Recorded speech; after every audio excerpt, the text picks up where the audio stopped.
سب سے زیادہ جو چیز انسان میں تکبر پیدا کرتی ہے نا وہ علم ہے، نالج ہے، دولت نہیں ہے۔ دولت بھی ہے لیکن دوسرے درجے میں۔ یہ بات قرآن سے بھی ثابت ہے اور آج مشاہدے سے بھی ثابت ہے۔ آپ کو پڑھے لکھے لوگوں میں تکبر زیادہ نظر آئے گا۔ تکبر کہتے ہیں ہمارے پاس نالج ہے، لہذا تکبر کا مطلب حق کا انکار۔ جس کے پاس علم نہیں ہے نا وہ حق کا انکار جہالت کی بیس پہ کرتا ہے، تکبر کی بیس پہ نہیں کرتا۔ جو پڑھا لکھا ہے وہ حق کا انکار کرتا ہے تکبر کہتے ہیں بطر الحق، حق کو دھتکار دینا، اپنے آپ کو یہ سمجھنا کہ بھئی مجھے کون کیوں سمجھائے گا، میں خود پڑھا لکھا ہوں۔ اس کو کہتے ہیں کبر۔ یہ قرآن سے بھی ثابت ہے، فریحوا بما عندهم من العلم۔ قرآن کہتا ہے جب ہمارے پیغمبر پچھلی امتوں کے پاس آئے نا، انہوں نے سمجھایا یہ برائی ہے، یہ زنا ہے، اس کو چھوڑ دو، یہ ہومو سیکشولیٹی ہے، اس کو چھوڑ دو، یہ ناپ تول میں کمی ہے، اس کو چھوڑ دو، یہ شرک ہے، اس کو چھوڑ دو، اور تم دنیا سے دل لگاتے ہو، پہاڑوں کو تراش کے گھر بناتے ہو، تو دنیا تو مسافر خانہ ہے۔ تو قرآن کیا کہتا ہے؟ انہوں نے پیغمبروں کی دعوت کو دھتکارا۔ فریحوا بما عندهم من العلم، ان کے پاس جو نالج تھی نا اس نالج پہ اترانے لگے۔ وہ یہ خوب سمجھنے کی بات ہے آج کل کے لبرل لوگوں کے لیے خاص طور پہ۔ سوال پیدا ہوتا ہے بھائی نالج تو پیغمبروں کے پاس زیادہ تھی، ان کے پاس کہاں سے آ گئی؟ بھائی قرآن کہتا ہے کہ ان لوگوں کے پاس جو نالج تھی نا، علم تھا، فریحوا بما عندهم من العلم، جو علم ان کے پاس تھا نا قوموں کے پاس، اس پہ فریحو کا یہاں معنی اترانے لگے، تکبر میں آنے لگے، اور پیغمبروں کی توہین اور تنقید شروع کر دی۔ سوال پیدا ہوتا ہے بھائی اگر علم پہ اترا رہے تھے تو انسان اس چیز پہ کسی کے سامنے اتراتا ہے جو اس کے پاس ہو اور سامنے والے کے پاس نہ ہو۔ بھائی آپ کے پاس دولت ہے تو آپ اتراؤ گے غریبوں کے سامنے نا۔ ایسا تو نہیں ہے کہ آپ 20 لاکھ روپے کما رہے ہو، 40 لاکھ روپے کما رہے ہو اور 1 کروڑ والے کے سامنے اترانا شروع کر دو آپ۔ وہ تو کہے گا تو 2 ٹکے کی تیری اوقات نہیں ہے بھائی، تو لاکھوں میں کی بات کر رہا ہے، تو کیا اترائے گا؟ لینڈ کروزر والا اترائے گا بس والے کے، ٹیکسی والے کے سامنے، تو ٹیکسی والا اترائے گا رکشے والے کے سامنے، رکشے والا اترائے گا سائیکل والے کے سامنے۔ ایسا تو نہیں ہوتا نا سائیکل پہ آپ لینڈ کروزر پہ آنکھیں دکھا رہے ہو۔ تو قرآن کیا کہہ رہا ہے؟ فریحوا بما عندهم من العلم، اللہ نے پچھلی امتوں میں پیغمبروں کو بھیجا اور وہ قومیں پیغمبروں کے سامنے اترانے لگیں، تکبر کرنے لگیں اس علم کی بیس پہ جو ان قوموں کو اللہ نے دیا تھا۔ سوال پیدا ہوتا ہے علم تو اللہ نے پیغمبروں کو زیادہ دیا تھا، ان کو کم دیا تھا، پیغمبروں کے مقابلے میں تو زیرو تھے یہ، تو پھر اترا کیسے رہے تھے؟ اس سے پتہ چلتا ہے یہاں دنیا کا علم مراد ہے، وہ ان کے پاس زیادہ تھا، پیغمبروں کے پاس کم تھا۔ تو اس سے یہ بھی پتہ چلا کہ جن لوگوں کے پاس دنیا کی نالج ہوتی ہے، میڈیکل سائنس کی نالج ہے، انجینئرنگ کی نالج ہے، سائنسدانوں کے علوم ہے، ان کے پاس مادے کی نالج ہے، تو وہ علماء کے سامنے اتراتے ہیں اپنی اس نالج کی وجہ سے جو اللہ نے ان کو دی ہے۔ دین کے علم کو پھر وہ ویلیو نہیں دیتے، ورنہ پیغمبروں کے پاس دین کا علم بہت زیادہ تھا، مگر وہ مادی علم کو، سائنس اور ٹیکنالوجی کے علم کو دین کے علم پر ترجیح دے رہے تھے۔ علم کی اسلام میں بہت ویلیو ہے، چاہے دین کا ہو یا دنیا کا ہو۔ یعنی دنیا کے علم کی ویلیو کی ہم کمی مراد نہیں ہے یہاں پہ، لیکن اس آیت سے اتنا پتہ چلتا ہے کہ جن کے پاس صرف دین کی نالج ہے اور جن کے پاس صرف دنیا کی نالج ہے، تو جس کے پاس دنیا کی نالج ہوتی ہے وہ اکثر اتراتا ہے اور تکبر کرتا ہے ان لوگوں کے سامنے جن کے پاس صرف دین کی نالج ہے، دنیا کی نالج نہیں ہے۔ جیسے آج حال ہے علماء کا، ہمارا لبرل طبقہ مولویوں کے بارے میں کیا کہتا ہے؟ ابے ان کو کیا آتا ہے؟ کہتا ہے کہ نہیں کہتا؟ ابے یہ جنازہ پڑھا سکتے ہیں، ابے یہ نماز پڑھا سکتے ہیں، ابے یہ ہمیں بتائیں گے کیا صحیح کیا ہے کیا غلط کیا ہے بھائی؟ انہوں نے آئنسٹائن کو پڑھا ہے؟ انہوں نے جو ہے وہ جرمنی کی یونیورسٹیوں سے کوئی ماسٹر کیا ہے ان لوگوں نے؟ یا ان لوگوں نے کہیں امریکہ سے پڑھ کر آئے ہیں، آکسفورڈ سے پڑھا ہے انہوں نے؟ تو یہ کیا آتا ہے ان کو؟ کیا ہے یہ؟ تو مدرسے میں پڑھے ہیں، تو یہ نماز پڑھا سکتے ہیں، یہ طلاقوں کے فتوے دے سکتے ہیں، اور یہ نکاح بھی اچھا پڑھا سکتے ہیں. یہ بھی قبول ہے، اس نے کہا ہاں قبول ہے، چل بھی لے جا. بس یہ نالج ہے. ہمارے پاس جو نالج ہے نا وہ بڑی سالڈ ہے. جو لبرل طبقے کا ایک دماغ ہے جو ہماری یونیورسٹیوں میں بن رہا ہے، ان کے ذہن میں یہ کہ بھائی نالج تو ہمارے پاس ہے یار. تو حالانکہ نالج اگر مولوی کو پتہ ہے کہ طلاق ہو گئی ہے کہ نہیں ہو گئی ہے تو یہ بھی تو ایک نالج ہے نا. آپ نے اس کو نالج کی فہرست سے اس لیے نکال دیا کہ یہ وہ علم ہے جو خدا کو راضی کرنے کے لیے ضروری ہے. مثال کے طور پر دیکھو، ایک مثال دیتا ہوں میں. آپ کے گردے خراب تھے، آپ کو کوئی ایسا نالج والا آدمی نہیں مل رہا جو آپ کے گردے کو ٹھیک کرے، تو اس کا اللہ کی رضا سے کوئی تعلق ہے؟ بتاؤ نا. اللہ ناراض ہوگا آپ سے؟ ارے اللہ تو ناراض ہے. اللہ کہے گا بھائی ڈاکٹر نہیں ملا تو صبر کرو، اور کیا ہے. یا غلط دوا کھا لیا آپ نے، غلط ڈاکٹر نے علاج کر دیا تو ٹینشن میں آ جاؤ گے، بیمار ہو جاؤ گے. لیکن آپ نے بیوی کو طلاق دے دی، اب آپ کو پتہ نہیں ہے کہ یہ طلاق ہوئی ہے کہ نہیں ہوئی ہے. آپ کو پتہ نہیں ہے کہ طلاق ہوئی ہے کہ نہیں ہوئی ہے. اب اگر آپ مسئلہ معلوم کیے بغیر بیگم کے ساتھ رہتے ہو تو ڈاکٹر ناراض نہیں ہوگا، نہ گردوں پہ کوئی اثر پڑا. اب ناراض کون ہوگا؟ اللہ. مسئلہ معلوم کر کے جانچتے ہو، تحقیق کر کے پتہ چلاتے ہو کہ جائز ہے کہ ناجائز ہے، تو پھر کون راضی ہوگا؟ اللہ. تو اس مسئلے کا تعلق اللہ کے راضی ہونے یا نہ ہونے سے ہے. تو جو دنیا پرست لوگ ہیں نا، ان کی نظر میں چونکہ اللہ ہی کی کوئی ویلیو نہیں ہے، لہذا ان کی نظر میں نکاح طلاق کے حکام جان لینا، وراثت کے حکام جان لینا، ابا اماں کے مرنے کے بعد بیٹی کا کتنا، بیٹے کا کتنا، میاں بیوی کے کیا حقوق ہیں، ابا اماں کے کیا حقوق ہیں، اولاد کے کیا حقوق ہیں، اور پھر نماز کیسے پڑھی جاتی ہے، سجدہ سہو کے کیا مسائل ہیں، روزہ کیسے ٹوٹتا ہے، روزہ ٹوٹنے سے کب کفارہ لازم ہوتا ہے اور بغیر کفارے کے کب ٹوٹتا ہے، صرف قضا لازم ہوتی ہے، حج کا فرض ہوتا ہے، حج کا طریقہ کیا ہے، لبیک کہاں سے کہنا ہے، کتنی آواز سے کہنا ہے، کہاں سے پہلے احرام باندھنا ہے، احرام کی پابندیاں کیا ہیں، اگر یہ ہو جائے تو احرام ٹوٹ جاتا ہے، یہ ہو جائے تو احرام ٹوٹتا نہیں لیکن دم واجب ہوتا ہے. سمجھیں وقوف عرفہ کسے کہتے ہیں، طواف زیارت کی کیا ویلیو ہے، پھر اعتکاف کے کیا احکام ہیں. سمجھ میں آ رہی ہے بات؟ عمرہ کیسے کرتے ہیں، حج فرض کن لوگوں پر ہوتا ہے، پھر زکوٰۃ کے کیا احکام ہیں، سونے کی زکوٰۃ کتنی ہے، پیسوں کی زکوٰۃ کتنی ہے، کتنی ویلیو پہ زکوٰۃ ہے، کتنی ویلیو پہ قربانی ہے. یہ ساری ٹینشنیں، یہ سارے مسائل سیکھنے کے لیے کئی سال مدرسوں میں رہنا پڑتا ہے، اور ان مسائل کا براہ راست آپ کی دنیا سے کوئی تعلق نہیں ہے. ان کا تعلق صرف خدا کو راضی کرنے یا نہ کرنے سے ہے.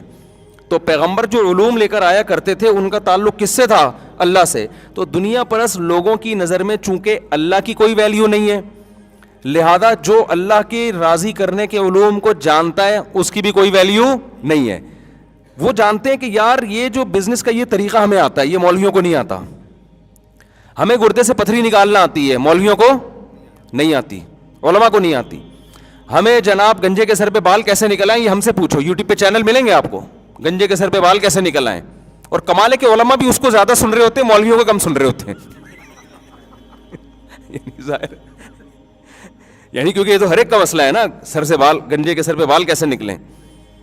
اتنے گنجوں نے، ایک ڈاکٹر نے بتایا کہ گنج پن کا علاج نا، وہ عنوان بھی بڑا بڑا ٹنڈ لگا کے لگاتے ہیں یوٹیوب میں نا، اٹریکشن کے لیے. آج کل ترکیبیں کیا ہیں. آپ نے اگر گنج پن کا علاج تو ایک گنجا لگاؤ سامنے، تھمب نیل میں نا گنجے کی ٹنڈ آ رہی ہو، اور پھر ایک دوسری تصویروں کے گھنے گھنے بال، تو ویسے خوشی سے بال نکل آتے ہیں منظر دیکھ کر.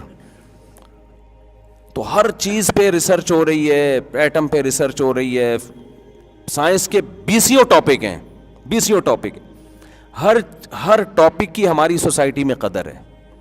کچھ بھی لے کے بیٹھ جاؤ نا آپ، آلیو آئل کے فائدے بیان کرنا شروع کر دو، اس کی بھی بڑی قدر ہے ہماری سوسائٹی میں.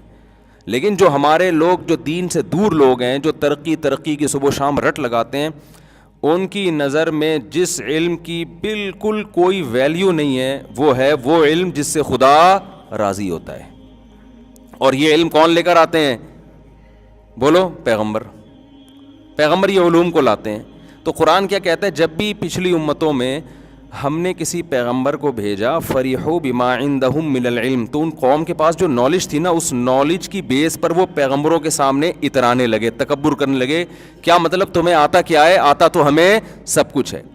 مثلا قوم عاد اگر پہاڑوں کو تراش کے گھر بنایا کرتی تھی، چٹانوں کو تراش کے، تو یہ بہت مشکل کام ہے نا.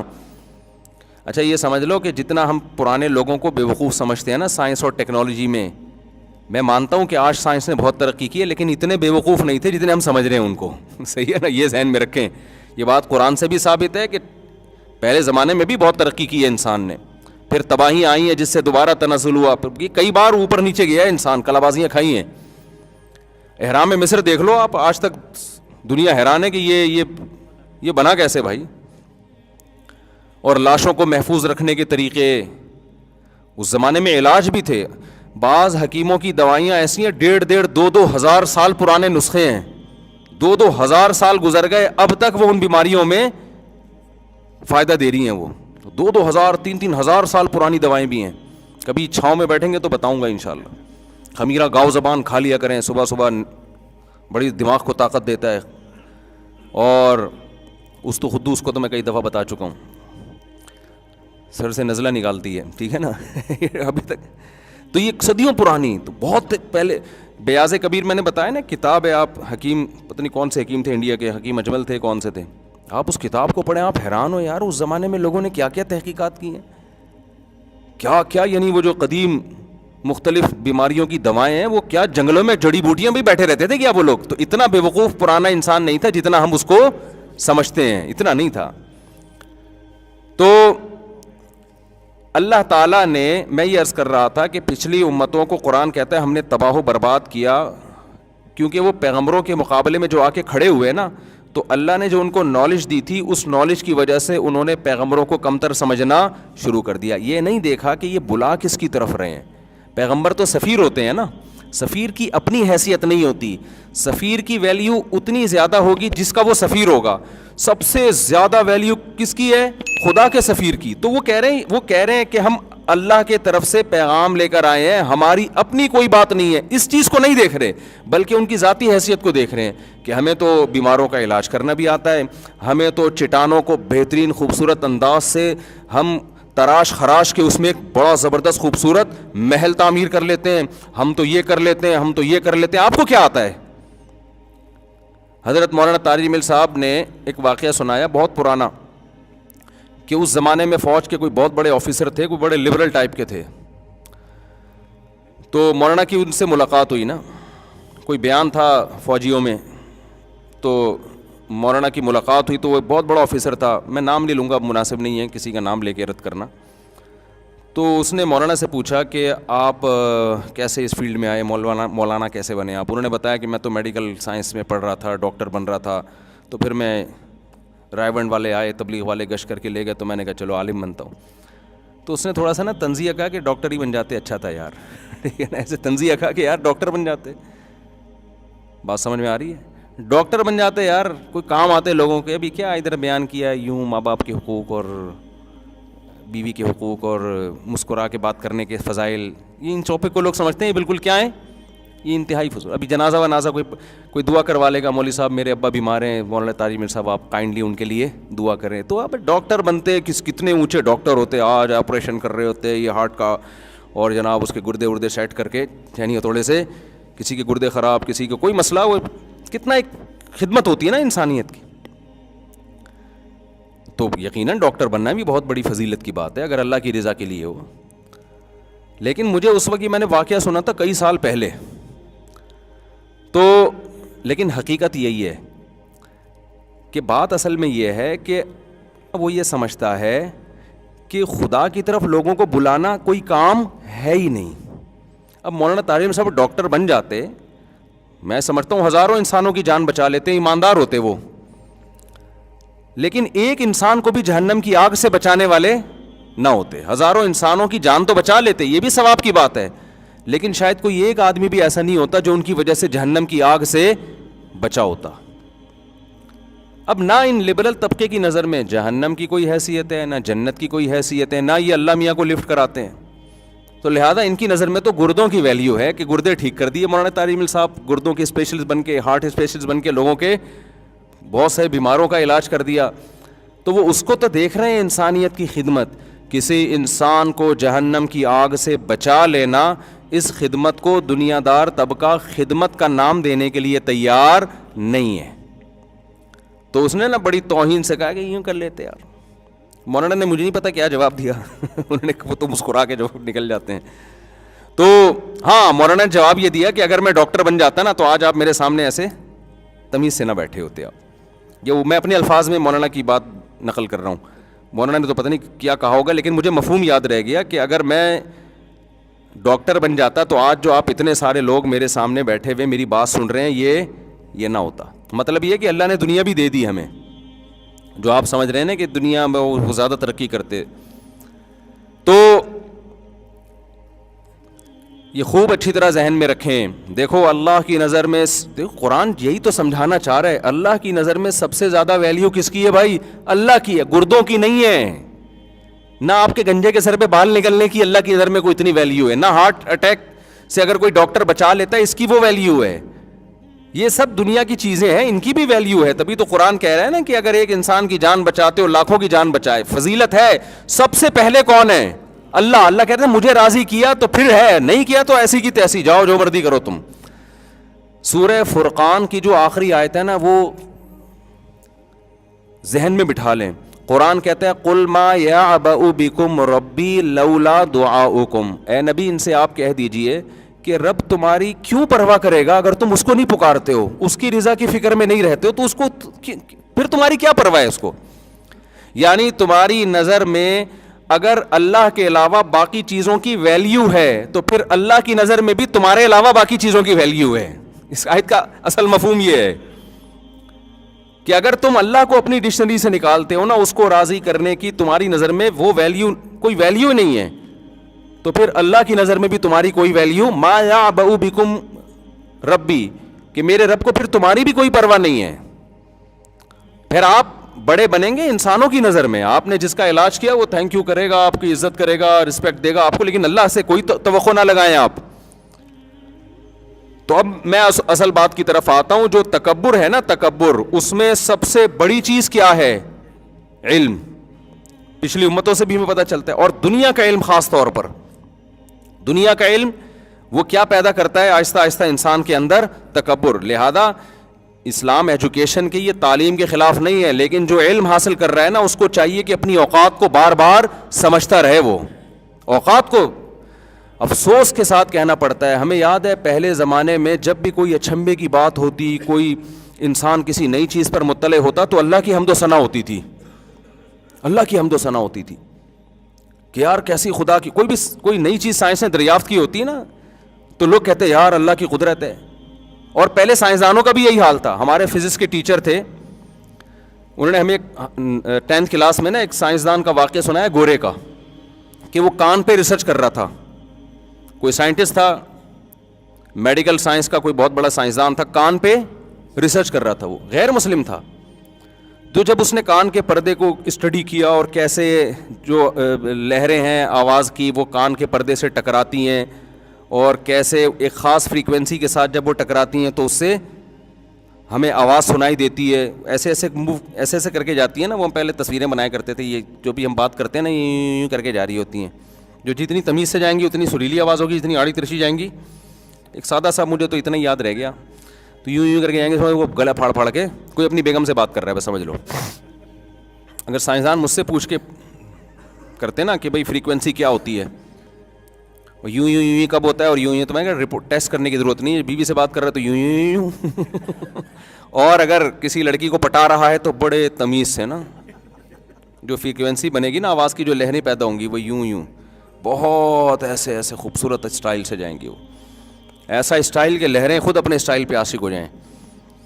تو وہ کان پہ ریسرچ کر رہا تھا, تو ہمارے استاذ نے بتایا, بڑے پڑھے لکھے استاذ سے, اللہ اگر زندہ ہیں تو اللہ ان کی عمر میں اور برکت دے, اگر انتقال ہو گیا تو اللہ مغفرت کرے. اس وقت بھی ان کی ایج کافی تھی.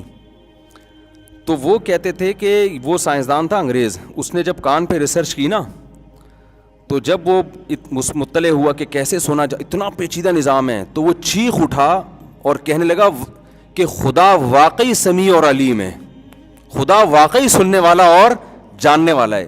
جاننے والا اس طرح کہ اتنی زبردست مشین اس نے بنا کے انسان کی کھوپڑی میں فٹ کر دی، اس سے پتہ چلتا ہے کہ اس کا علم کامل ہے۔ اور سننے والا اس لیے کہ جو انسان کو اس طرح سے سنا سکتا ہے وہ خود کیسا سمیع اور بصیر ہوگا۔ تو پہلے زمانے کے جو سائنسدان تھے نا، وہ بھی اتنے ملحد نہیں ہوئے تھے جتنے آج کے کنٹرول سے باہر ہو گئے ہیں۔ وہ اپنی سائنسی تحقیقات میں بات بات پہ خدا کو یاد کرتے تھے کہ یہ تمام چیزیں ہمیں کس کی طرف لے کر جا رہی ہیں؟ اس بنانے والے کی طرف لے کے جا رہی ہیں۔ اب اتنی دنیا پرستی کہ اتنی نئی نئی چیزیں سامنے آتی ہیں، ایک لفظ منہ سے جو نا خدا کی تعریف میں پھوٹے منہ بھی نہیں نکلتا۔ لوگ کہتے ہیں نا بیگم جب کھانا پکاتی ہے نا اور میاں تعریف نہیں کرتا، ایک دفعہ پکا لیا، 2 دفعہ پکا لیا، 3 دفعہ پکا لیا، کبھی تعریف نہیں کری کہ پھوٹے منہ تعریف بھی کر دیا کرو۔ کہتی ہے کہ نہیں کہتی ہے کہ کبھی پھوٹے منہ کہہ دیا کرو کہ آج بینگن اچھے پکے ہیں، بس ہمیشہ کیڑے ہی نکال رہے ہوتے ہو۔ تم ہم بھی کہتے ہیں یار تم اتنی سائنسی تحقیقات دیکھتے ہو جو ایک ایک چیز خدا کے وجود کی دلیل دے رہی ہے، تو کبھی پھوٹے منہ کہہ دیا کرو یار خدا واقعی بڑا کمال والا ہے، بڑے کمالات ہیں اس کے۔ لیکن آج آپ یوٹیوب پہ ڈاکومنٹریز دیکھو، کیا نئی نئی چیزیں آ رہی ہیں۔ کمنٹس میں پڑھتا ہوں جس سے مجھے پتا چلتا ہے پبلک جا کدھر کو رہی ہے، تو ایک کمنٹس بھی خدا کی تعریف میں نہیں ہوتا۔ اگر ہوگا تو اردو میں ہوتے ہیں اکثر، اس کا مطلب دیسی لوگ تو کر رہے ہوتے ہیں، انگلش جس کو آ گئی وہ نہیں کر رہا ہوتا، الا ماشاء اللہ درجنوں میں کوئی ایک۔ تو خدا کو غصہ نہیں آئے گا کہ ابے تم نے ابھی وہ ایک کل پھر کسی نے، میں نے یوٹیوب پہ دیکھا وہ کلپ تھا نا، مرغی لڑ رہی ہے کسی اپنے بچوں کی خاطر کسی بڑے جانور سے لڑ رہی ہے، تو اس پہ بھی بہت زیادہ لوگوں نے تعریفیں کی ہے ماں کی۔ یقیناً ماں کی تعریف بھی بنتی ہے کہ یار ماں واقعی کیا ہوتی ہے، ماں۔ او پھوٹے منہ خدا کی بھی تو ایک دفعہ تعریف کر دو۔ یہ ماں میں یہ جذبہ پیدا کس نے کیا بچوں کی حفاظت کے لیے؟ تو بول دو ایک دفعہ کہ واہ کہ کیسا اللہ بنانے والا ہے جس نے نسل کی حفاظت کے لیے ماں کے دل میں کیسے کیسے جذبے پیدا کیے ہیں، تو ایک دفعہ اس کی بھی تو تعریف کر دو۔ اس کو تو ایسا ڈکشنری سے نکالا ہے بھائی ہمارے لبرل لوگوں نے، پڑھے لکھے، یہ سب پڑھے لکھے، انگلش میں جو کمنٹس کر رہا ہے کچھ تو پڑھا لکھا ہے نا۔ ابے بھائی پاکستان میں اگر کوئی انگلش میں کمنٹس کر رہا ہے تو اس کا مطلب پڑھا لکھا ہے وہ، کیونکہ یہاں جو پڑھے لکھے ہیں ان کو انگلش نہیں آتی، تو کہ جو انگلش آ رہی ہے تو اس کا مطلب میرا تو یہی خیال ہے کہ کچھ تو اسکول میں پڑھ لیا نا اس نے، یا تو وہ گوروں میں رہ کے انگلش سیکھ کے آ گیا ہو، یہاں رہ کے اگر کوئی بول رہا ہے تو میرا خیال ہے کچھ تھوڑا بہت اس نے پڑھا ہے۔ ورنہ تو ہمارے ہاں، میں تو بار بار بتاتا ہوں، کراچی میں لوگوں سے پوچھتا ہوں کہ آپ کون سی کلاس میں نہیں پڑھتے، کیونکہ یہاں لوگ کلاسوں میں پڑھتے نہیں ہیں، تو وہ بتاتا ہے میں 9 کلاس میں پڑھتا ہوں۔ میں کہتا ہوں 9 کلاس میں نہیں پڑھتے یہ بولا کرو آپ، تو 9 کلاس کا لفظ اس لیے استعمال کرو تاکہ ہمیں پتہ چلے کہ آپ 9th میں ہیں، بس اتنا انٹروڈکشن کافی ہے، آگے پھر جھوٹ نہ بولو کہ پڑھتا ہوں میں۔ ہمیں پتہ ہے کراچی میں، پنجاب میں تو پھر بھی تھوڑا بہت ہے، تو کراچی میں آپ یہ بولا کرو میں 9 کلاس میں نہیں پڑھتا۔ جب آپ رشتہ لینے کے لیے جاؤ، لڑکی والے پوچھے بیٹے آپ کی ایجوکیشن کیا ہے، آپ بولے میں نے ماسٹر نہیں کیا، یعنی ماسٹر کے پروسیس سے گزرا ہوں، سرٹیفکیٹ بھی ہے لیکن میں نے کیا نہیں، سرٹیفکیٹ تو مل جاتا ہے کوئی مسئلہ۔ ان کو بتایا کرو میں نے پی ایچ ڈی نہیں کیا، تو لڑکی بھی بتا دیا کرے کہ میں بھی الحمدللہ بیچلر نہیں ہوں۔ اس طرح سچ کی بنیادوں پہ جو شادی ہوگی نا، ساری زندگی بہترین کامیاب۔ شروع سے ہی جھوٹ بول رہے ہوتے ہیں، کہہ رہے میں نے بیچلر کیا، وہ کہہ رہے میں نے ماسٹر کیا، میں نے پیا، جھوٹ کیوں بول رہا ہے؟ ہمیں نہیں پتا کہ تو نے کیا کیا وہاں جا کے، تو نے وہاں جا کے اس لڑکی کو پٹایا ہے جس سے تیری اس سے شادی ہوئی ہے۔ اگر تو وہاں جا کے جو ہے نا ماسٹر کر رہا ہوتا نا تو اس کو پٹانے کا تیرے پاس ٹائم نہیں ہوتا۔ یہ بھی پٹی اس لیے ہے کہ اس کے پاس بھی پڑھنے کا ٹائم نہیں تھا، اس کو بھی کوئی چاہیے تھا انٹرٹینمنٹ کے لیے، تو وہ تو مل گیا، نہ یہ پڑھی نہ تو پڑھا، شادی ہو گئی دونوں کی۔ سرٹیفکیٹ تو مل جاتا ہے کراچی میں، تو اگر پڑھا ہوتا تو یہ سیٹنگ ہوتی ان کی وہاں پہ، وہ پڑھنے میں دل لگا رہے ہوتے ہیں نا۔ تو اس لیے کراچی میں یہ نہیں بولا کرے میرے سامنے ہے میں فلانی کلاس میں پڑھتا ہوں، ہمیں پتا، ہم نے بھی کراچی میں ٹائم گزارا ہے بھائی، کھڑکیوں سے نکل کے بھاگتے تھے اسکولوں سے، اسکولوں میں کھڑکیاں ہی نہیں ہوتی تھیں بہت دفعہ، تو اگر ہوئی ہے کھولا کلاس کے دوران ایک کھڑکی سے نکلے، چائے وائے پینے جا رہے ہیں، پھر آ رہے ہیں، چھوڑیں بھی اس پہ بہت لمبی بات ہو جائے گی۔ تو اللہ تعالیٰ کیا فرماتے ہیں؟ فرحوا بما عندهم من العلم، کیونکہ اللہ کی ان کی نظر میں کوئی ویلیو نہیں تھی. پیغمبر کہہ رہے ہیں یہ حلال ہے، یہ حرام ہے، یہ جائز ہے، یہ ناجائز ہے. مولویوں کے چکر میں لوگ کہتے ہیں پڑھنے کی ضرورت نہیں ہے، ہمارے پاس نالج. تو خوب سمجھ لو، یہ نالج اگر تمہیں خدا کے قریب نہیں کر رہی تو یہ نالج تمہیں تباہ اور برباد کرے گی. ہمیں قرآن سے پتہ چلتا ہے اللہ نے اس کائنات کی ہر ذرے کا تذکرہ کر کے نا اپنی تعریفیں کی ہیں ہمارے سامنے. اللہ ہمارا ذہن یہ بنا رہا ہے جو اس کائنات میں واقع ہو، بھائی ہمارا رب سبحان اللہ و بحمدہ. حدیث میں آتا ہے دو کلمات اللہ کو سب سے زیادہ محبوب ہیں، ایک سبحان اللہ اور ایک الحمدللہ. بخاری کی حدیث ہے نا، کلمتانی خفیفتانی علی اللسان ثقیلتانی فی المیزان حبیبتانی الی الرحمن. دو کلمے زبان پر بہت ہلکے، ترازو میں بہت وزنی، اللہ کو بہت زیادہ محبوب. سبحان اللہ و بحمدہ سبحان اللہ العظیم. تو سبحان اللہ کا مطلب ہوتا ہے اللہ ہر عیب سے پاک ہے، اور الحمدللہ کا مطلب تمام تعریفوں کا مستحق بھی وہی اللہ ہے. یعنی پہلے اللہ کو ہر عیب سے پاک کر کے تعریف کی کہ کوئی عیب کی چیز اس میں نہیں. بعض لوگ قابل تعریف ہوتے ہیں لیکن ان میں عیب بھی ہوتے ہیں، اور بعض ایسے ہوتے ہیں جن میں عیب نہیں ہوتے لیکن خوبیاں بھی نہیں ہوتی. تو سبحان اللہ کا مطلب کوئی عیب بھی نہیں ہے اس میں، اور الحمدللہ کا مطلب ہر وہ چیز جس کی وجہ سے کسی کی تعریف کی جاتی ہے وہ تمام چیزیں اللہ تعالیٰ میں کامل طور پہ موجود ہیں. تو قرآن جتنی اس کائنات کی چیزیں ہیں نا ان کو غور کر کے اللہ اپنی حمد و ثنا کرتا ہے ہمارے سامنے. الحمدللہ الذی خلق السماوات والارض وجعل الظلمات والنور. تمام تعریفیں اس اللہ کے لیے ہیں جس نے آسمانوں اور زمینوں کو پیدا کیا اور اندھیروں اور روشنیوں کو پیدا کیا. اس نے تمام تعریفیں اس اللہ کے لیے جس نے آسمانوں اور زمینوں کو پیدا کیا. ان فی خلق السماوات والارض واختلاف اللیل والنہار. زمین اور آسمان کی پیدائش میں اور دن اور رات کے عدلنے بدلنے میں لآیات لأولی الالباب، عقل مندوں کے لیے بڑی بڑی نشانیاں ہیں. الذین یذکرون اللہ قیاما وقعودا، جو صبح و شام اللہ کی حمد و ثنا کرتے ہیں، کائنات کو دیکھتے رہتے ہیں اور صبح و شام ان کی زبان سے سبحان اللہ اور الحمدللہ کا لفظ نکلتا رہتا ہے. تو جس مادی چیز کو بھی دیکھتے ہیں اللہ کہتے ہیں یہ کیا کرتے ہیں ایمان والے. لبرل لوگ تو کہتے ہیں واہ بھائی ویل ڈن، زبردست ریسرچ ہے یار، یہ ایک نئی ریسرچ مارکیٹ میں آئی ہے کہ کان میں ایسے ہمیں جو سنائی دیتا ہے نا ایسے سنائی دیتا ہے. وہ کہیں گے یار ویل ڈن یار، یہ تو جاپان کے یا امریکہ کے سائنسدانوں نے بڑی زبردست رپورٹ پیش کی ہے. ابے رپورٹ پیش کر کے بتا دیا ہے کہ بنانے والا کیسا کامل ہے. تو ایک دفعہ جب جاپان کے سائنسدانوں کی تعریف کر رہے ہو تو خدا کی بھی تو کر دو نا تعریف. کمنٹس میں دیکھ رہا ہوتا ہوں لوگوں کے منہ سے خدا کی تعریف نہیں نکلتی، تو اللہ کو غضب آئے گا کہ نہیں آئے گا؟ تبھی قرآن کہتا ہے نا، سورہ فرقان کی آخری آیت یاد کر لیں، قل ما یعبأ بکم ربی. تمہارے رب کو تمہاری کوئی پرواہ نہیں ہے. اگر تمہیں رب کی پرواہ نہیں ہے، تم دنیا کی نظر میں بڑے ہو، اللہ کی نظر میں 2 ٹکے کی تمہاری ویلیو نہیں ہے. یہی بات تو پیغمبر سمجھانے کے لیے آئے تھے. پیغمبر تو وہی بات سمجھائیں گے نا جو اللہ خوش ہوگا جس پہ، کیونکہ وہ کس کے سفیر بن کے آتے ہیں بھائی؟ اللہ کے بن کے آتے ہیں. سائنسدان اللہ کے سفیر تھوڑی ہیں، سائنسدان اللہ کے سفیر نہیں ہیں. پیغمبر کس کے سفیر ہیں؟ اللہ کے سفیر ہیں. لہذا وہ بات بتائیں گے جس سے اللہ خوش ہوگا. تو جب بھی ایسی ڈاکومنٹریاں دیکھا کریں نا، دیکھو کھانا ہمارے سامنے آتا ہے، کھانا جب ہمارے سامنے آتا ہے ڈاکٹر بھی ایک کھائے گا. جو لبرل، میں مسلمان ڈاکٹروں کی یہ جو دین کو مانتے ہیں ان کی بات نہیں کر رہا. لبرل جو ڈاکٹر ہوگا، جو لبرل سے نام نہاد لبرل، وہ جب کھانا سامنے آئے گا تو وہ ریسرچ کرے گا، دیکھے گا بھائی شوگر ٹھیک ہے، شوگر کنٹرول میں ہے. اب میں یہ تھوڑا سا روٹی ہے نا تو روٹی میں شوگر ہوتی ہے تو میں کھا سکتا ہوں. وہ ریسرچ کرے گا. اس کے بعد وہ دیکھے گا کہ یار یہ میرا پرہیز تو نہیں چل رہا، میرا اتنا فیٹ ہے اور اتنا کولیسٹرول لیول ہے، تو اس حساب سے یہ روٹی میں افورڈ کر سکتا ہوں یا نہیں کر سکتا. تو اگر وزن زیادہ ہے تو وہ آپ کو بھی مشورہ دے گا، خود بھی دے گا، یہ سیلڈ کھا لو، روٹی چھوڑ دو مفتی صاحب کی مرغیوں کے لیے. ٹھیک ہے نا؟ تو اس طرح کی وہ چیزیں، ہر چیز کی ریسرچ کرے گا کہ یار یہ پھر کھانے کے بعد وہ دیکھے گا کہ اب اس کا شوگر چیک کرے گا تو اندازہ ہو رہا ہے کہ بھی کھانے کے بعد پہلے اتنی تھی اب اتنی ہے، تو اتنی میں روٹی افورڈ کر سکتا ہوں، اس سے زیادہ افورڈ نہیں کر سکتا. پوری تحقیق اس پہ یہاں سے شروع ہوگی اور یہاں پہ بولو نا ختم. یہ میڈیکل سائنس کا ٹاپک ہے اور ٹھیک ہے، کرنی چاہیے. ہماری طرح نہیں کہ صبح 2 پراٹھے پھوڑتے ہیں اور پھر صحت کے پہ بیٹھ کے ہم لوگوں کو ٹپس دے رہے ہوتے ہیں کہ یہ کھاؤ یہ نہ کھاؤ. لوگ کہتے ہیں جب یہ اتنی اچھے ٹپس ہیں تو پھر 2 پراٹھے کیوں پھوڑتے ہو صبح بیٹھ کے.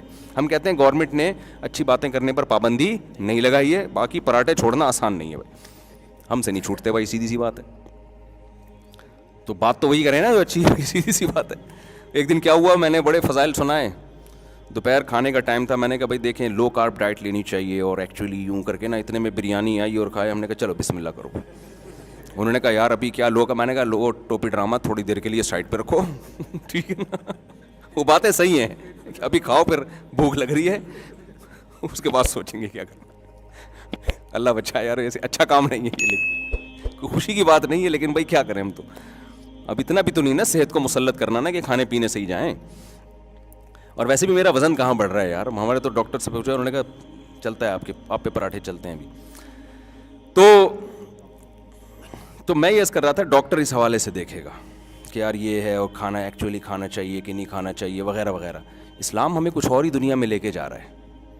اسلام کہتا ہے جب کھانا سامنے آئے نا تو بسم اللہ الرحمن الرحیم, اس اللہ کے نام سے جو بڑا مہربان اور نہایت رحم کرنے والا. اللہ کو یاد کرو جس نے تمہیں یہ دیا. یہ ٹھیک ہے, یہ بات کی تحقیق ہے, شوگر اوپر جائے گی کہ نیچے جائے گی, تم یہ افورڈ کر سکتے ہو کہ نہیں کر سکتے, تمہاری صحت اس سے اچھی ہوگی خراب ہوگی, یہ ٹھیک ہے. یہ اگلے مرحلے میں پہلے کیا, کس کا نام لینا ہے, اس اللہ کے نام سے جو بڑا مہربان اور نہایت رحم. اس روٹی کو دیکھ کر ڈاکٹر کو بعد میں یاد کرو, اللہ کو پہلے یاد کرو. یہ کتنے پروسیس سے گزر کے آئی ہے تمہارے سامنے چنگیری میں جو دسترخوان پہ جو رکھی ہوئی ہے.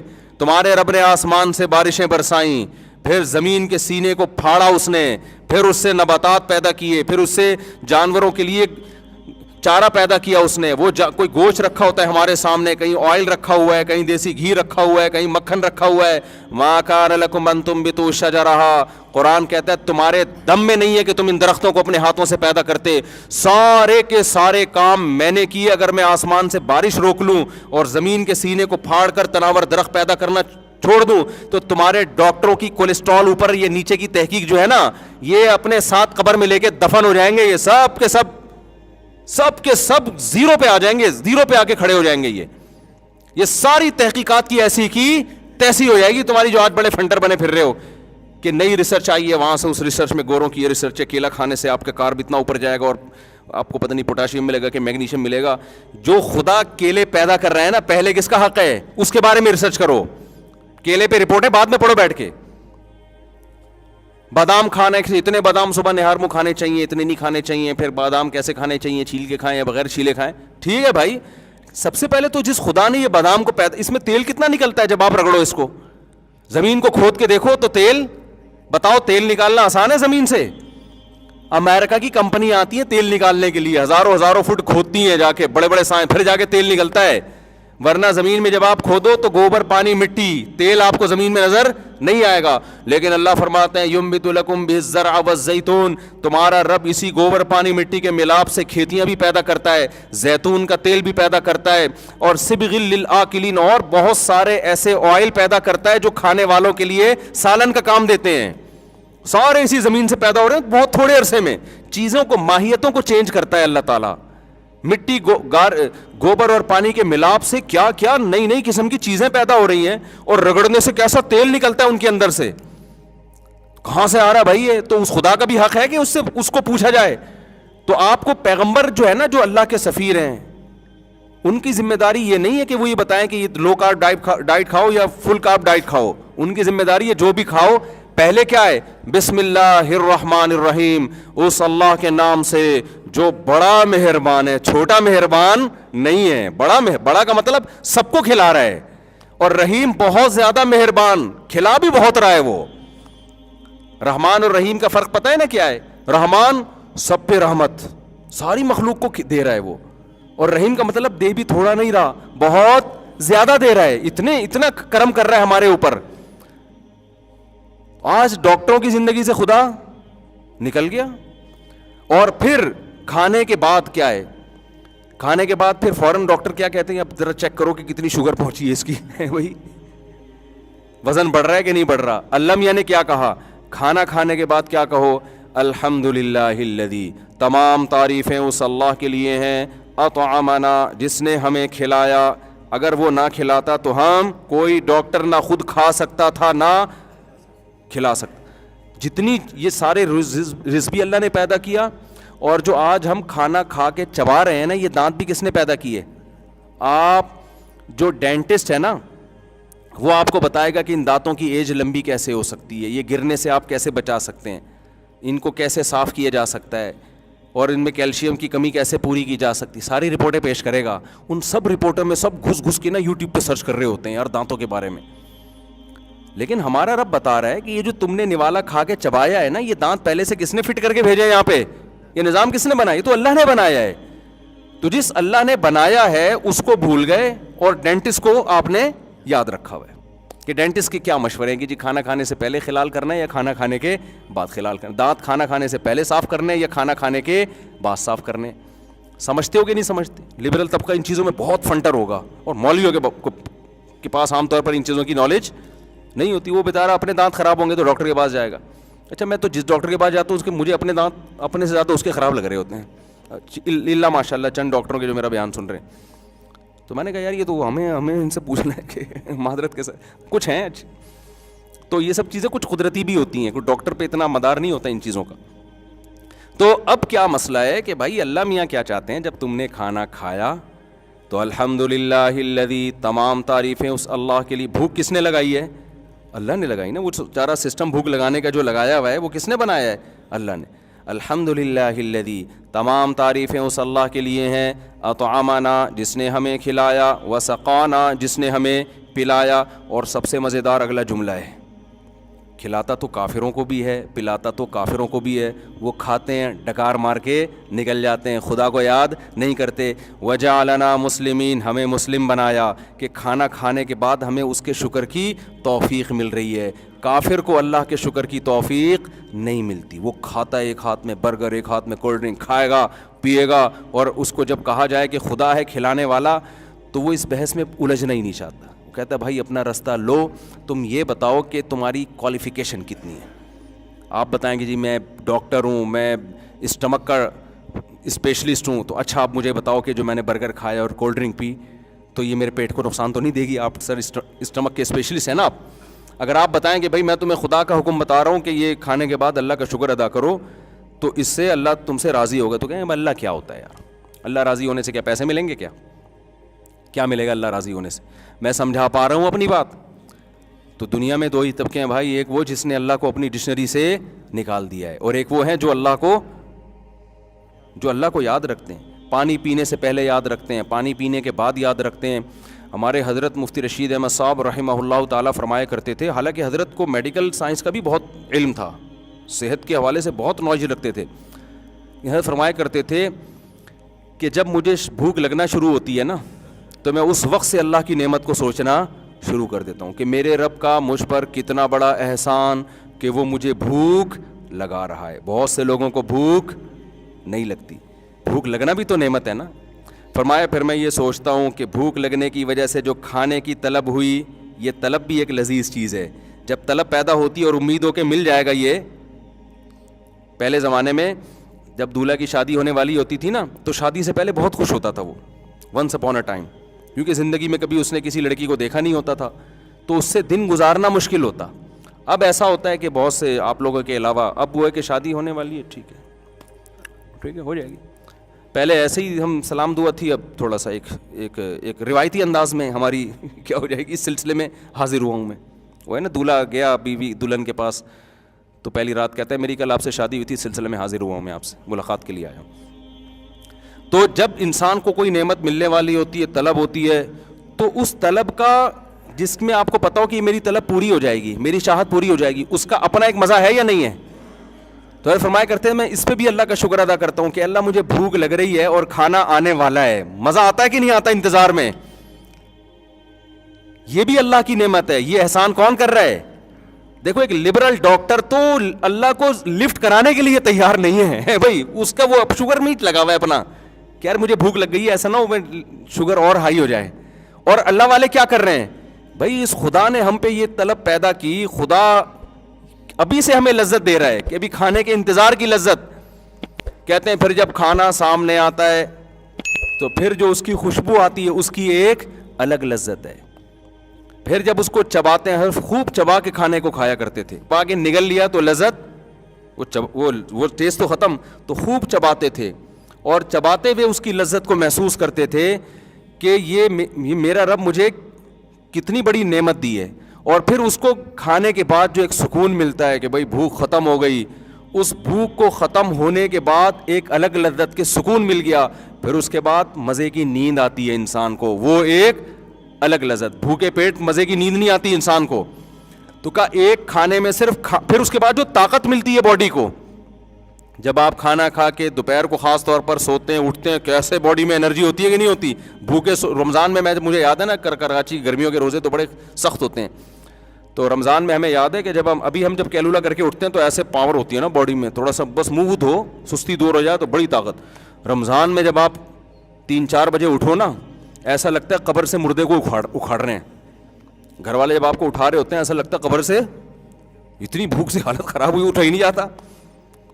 تو 1 گھنٹے تک آدمی نارمل نہیں ہوتا, تو طاقت آنے کے بجائے وہ بھوک کی وجہ سے اور وہ ہضم ہو جاتا ہے نا سب کچھ, تو وہ اور زیادہ. پھر عصر کے بعد حالت دیکھا کرو گرمیوں کے روزوں, سردیوں میں تو چلتا ہے, گرمیوں کے روزے میں حالت دیکھا کرو کیسے مرجھے آئے ہوئے ہوتے ہیں بڑے بڑے دہشت گرد, اور کیسے جناب ایسے بیٹھے. پھر ایک دم جب افطاری کے 2 لقمے 2 پکوڑے پیٹ میں جاتے ہیں ایک دم انرجی آتی ہے, اور پھر مغرب میں دیکھو کیسے پھدکتے ہوئے آ رہے ہوتے ہیں ایسے اسپیڈ سے.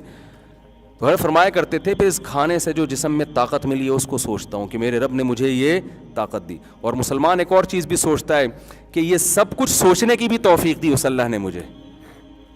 اللہ نے ہمیں یہ سب کچھ سوچنے کی بھی توفیق دی. کافر یہ ساری نعمتوں سے فائدہ اٹھائے گا, نہ زبان سے خدا کا شکر ادا کرے گا, نہ خدا کے بارے میں سوچے گا. جو ملحد کافر ہیں وہ تو ہے ہی نہیں, اور جو مشرک ہیں وہ بت پہ ڈال دیتے ہیں. وہ کس کو, جن کو خدا کا شریک بنایا ہوا نا اس پہ, کہ دیکھا ہم نے بھگوان کی وہ اس پہ گئے تھے نا, ہم وہ بت کے ہم نے آشیرواد کیا تھا نا, تو اس کی وجہ سے آج ہماری روٹی ملی ہے ہمیں. ہم جو فلاں بابے کے مزار پہ ہم نے جو بکرا چڑھایا تھا نا, اس کے نتیجے میں ہماری تنخواہ بڑھ گئی اور آج ہمیں یہ کباب پراٹھے کھانے کو مل رہے ہیں. تو نہ مشرک خدا کا شکر ادا کرتا ہے, نہ ملحد خدا کا شکر ادا کرتا ہے. اللہ کا شکر صرف توحید پرست ادا کرتا ہے, جو ایک خدا کو مانتا ہے اور جس نے خدا کو یاد رکھا ہوا ہے. تو ہمیں اپنی زندگی میں میرے بھائی خدا کو لانا پڑے گا, اور علم حاصل کر کے آپ خدا کے قریب ہوں, خدا سے دور ہونے کی کوشش نہ کریں آپ. تبھی ہمارے نبی نے ہمیں یہ سکھایا, کوئی بھی امر عجیب ہونا تو ہمیں سبحان اللہ کہنا چاہیے, تاکہ ہم اس کو کس کی طرف لے کر جائیں. ہمارے لبرل لوگوں کو نا سبحان اللہ کہتے ہوئے شرم آ رہی ہوتی ہے. یہ حالت ہو گئی یونیورسٹیوں میں, کیا لوگ مولوی نہ سمجھنا شروع کر دیں, اللہ کی تعریف کرتے ہوئے شرم آ رہی ہوتی ہے. کھانا کھانے کے بعد دعا مانگتے ہوئے شرم آ رہی ہے. پہلے تو صرف ٹوپی پہنتے ہوئے شرم آتی تھی نا, کہ لوگ کیا کہیں گے, فنڈامنٹلسٹ قسم کا آدمی ہے, کوئی مولوی ٹائپ کا لگ رہا ہے. اب ٹوپیاں تو سر سے گئیں, لیکن اب کیا ہے کہ جو تعریفی کلمات خدا کے لیے کہنے چاہیے وہ بھی آہستہ آہستہ ختم. شرم آ رہی ہے کھانے کے بعد دعا پڑھتے ہوئے, لوگ کہیں گے یہ تو مولانا ٹائپ کا آدمی ہے. میں اکثر ایک واقعہ سناتا ہوں نا, ہمارے محلے میں ایک صاحب تھے, ان کے کوئی لڑکی والے آئے رشتے کے لیے, تو وہ مؤذن تھے نہیں, کبھی کبھار جا کے شوق میں اذان دے دیا کرتے تھے. تو وہ مسجد میں آئے, انہوں نے اذان دے دی. مؤذن کو کہا یار میں اذان دینا چاہتا ہوں. انہوں نے کہا چلے یار تو دے دے. آج اذان دی ہے تو لڑکے کے ابا نے نا لڑکی والوں کو خوشی سے بتایا یہ ہمارا بیٹا اذان دے رہا ہے. ان کا خیال تھا کہ یہ کہیں گے واہ یار یہ تو بڑا نیک آدمی ہے, ماشاء اللہ اذان بھی دیتا ہے, واہ بھائی. تو لڑکی والوں نے, یہ بات ہے میرا خیال ہے 25 سال پرانی بات ہوگی ہے, اس زمانے میں یہ حالات تھے. تو انہوں نے کہا بھائی یہ تو مولانا ٹائپ کا آدمی ہے, بھائی یہ تو اذان دے رہا ہے یار. اس بیس پہ رشتہ توڑا ہے, اس بیس پہ کیا کیا ہے, رشتہ توڑا ہے. تو اذان کہتے ہوئے شرم آ رہی ہے, اور اللہ کا نام لیتے ہوئے شرم آ رہی ہے, الحمدللہ کہتے ہوئے شرم آ رہی ہے. ٹوپی تو چلو ٹوپی تو فرض واجب نہیں ہے, ہم بھی کہتے ہیں کہ شرم آ رہی ہے تو جیب میں رکھ لو بھائی, تھوڑا بے شرم, سوری یعنی کہنے والے تو بے شرم بن جاؤ, بے شرم نہیں یعنی جس چیز سے شرم آ رہی ہے تو وہ جیب میں رکھ لو, ٹھیک ہے نا. لیکن جو چیزیں مستحبات میں داخل ہیں, اللہ اس کے رسول صلی اللہ علیہ وسلم کے احکامات ہیں, ان میں میرے بھائی ہمیں شرم نہیں آنی چاہیے, ہمیں شرم نہیں آنی چاہیے. شرم اس کو آنی چاہیے جو خدا کی نعمتوں کو کھا رہا ہے, اور کھانے کے بعد الحمدللہ الذی اطعمنا, نہ کھانے کی دعا یاد ہے کم وقت کو. مسلم ملک میں پیدا ہوا, ساری زندگی یہاں گزار دی, تجھے ایک ایک چیز کا پتہ ہے, لیکن تجھے یہ نہیں پتا کہ کھانے کے بعد خدا کا شکر ادا کرنے کا اللہ نے کیا طریقہ بتایا ہے. دعائیں یاد نہیں ہوتی لوگوں کو, چلو عربی مشکل ہے, اردو میں یاد کر لو. تمام تعریفیں اس اللہ کے لیے جس نے ہمیں کھلایا, جس نے ہمیں پلایا, اور ہمیں اس نے مسلم بنایا. عربی میں نہیں آتی, اردو میں یاد کر لو. تو اللہ چاہتے ہیں بھائی یہ علم آپ کو خدا سے دور نہ کرے بلکہ خدا سے قریب کرے, اور یہ علم انسان کو خدا سے دور کر رہا ہے, اس میں تکبر پیدا کر رہا ہے. تو میں اب اس بات کو لے کے جلدی سے سمیٹ کے ختم کرتا ہوں جو میں لے کے چلا تھا, کہ جس چیز سے سب سے زیادہ انسان میں کبر پیدا ہوتا ہے وہ کیا ہے؟ علم ہے, چاہے دین کا ہو یا دنیا کا. ہاں دنیا میں عام طور پہ زیادہ پیدا ہوتا ہے, کیونکہ وہ خدا سے, وہ آدمی کو کہتا ہے مجھے پتہ ہے, یہ مذہبی اسکالرس کو تو کچھ پتہ ہی نہیں ہے, تو وہ پھر نا وہ تکبر میں آنے لگتا ہے. لیکن دنیا جو دین کا علم ہے نا یہ بھی کبر پیدا کرتا ہے, کیونکہ انسان کے پاس کسی بھی قسم کی نالج ہو نا تو اس کو پتہ ہے کہ مجھے معلوم ہے, سامنے والے کو معلوم نہیں ہے. تو یہ چیز انسان میں کبر پیدا کرتی ہے. جب یہ چیز انسان میں تکبر پیدا کرتی ہے تو جہاں اپنی بڑائی پن آتی ہے نا, سب سے بڑا مسئلہ انسان میں یہ پیدا ہوتا ہے کہ پھر وہ دوسرے کی نصیحت سننے کے لیے تیار نہیں ہوتا, چاہے وہ عالم ہو, چاہے وہ کوئی سائنٹسٹ ہو, چاہے PhD اسکالر ہو. یہ چیز آہستہ آہستہ انسان میں پیدا ہونا شروع ہوتی. بہت خطرناک ہے یہ. دیکھو شیطان کے ساتھ بڑا مسئلہ ہی یہ تھا کہ اس کے پاس نالج تھی. کیا نالج تھی؟ اے اللہ تو نے اس کو مٹی سے بنایا, مجھے آگ سے. اگر یہ نالج شیطان کے پاس نہ ہوتی تو وہ تکبر کرتا؟ بولو نا, وہ کبھی بھی کبر نہیں کرتا.